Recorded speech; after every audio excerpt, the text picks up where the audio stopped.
दरम्यान धनंजय मुंडेंनी देखील महिला डॉक्टरच्या कुटुंबियांची भेट घेतली। वडवणीच्या कवडगाव बुद्रुक इथं जात त्यांनी ही भेट घेतली आहे। दरम्यान या प्रकरणात न्याय मिळवून देणार असल्याचं आश्वासन धनंजय मुंडेंनी दिलं। तसंच ही आत्महत्या नसून हत्याच आहे असा दावा मृत महिला डॉक्टरचा असंही धनंजय मुंडे म्हणाले।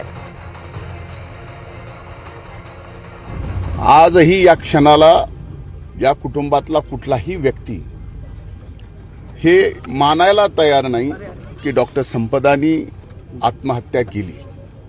कारण 2 दिवस अगोदर संपदाने आपल्या लहान भावाला फोनवरती सांगितलं की कास्ट सर्टिफिकेट काढून घ्या, पीजी साठी ते पुढे लागणार आहे। 2 दिवस अगोदर जर एक डॉक्टर स्वतः आपल्या लहान भावाला सांगते की मला पीजी करायची आहे, ती डॉक्टर आत्महत्या करू शकत नाही। त्यामुळे जसा घरच्यांचा या ठिकाणी समज आहे की ही हत्या करून आणलेली आहे, त्याची चौकशी पूर्णपणाने झाली पाहिजे। मी या अगोदरही या घटनेच्या बाबतीमध्ये स्पष्टपणाने माननीय मुख्यमंत्र्यांना सांगितलं की या ठिकाणी एसआयटी नेमावी, त्यांची पूर्ण चौकशी झाली पाहिजे।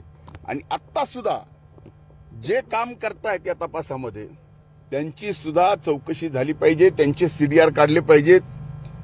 इथं तर सरळ सरळ खासदाराच्या 2 पीएचा संबंध जोडला गेलाय।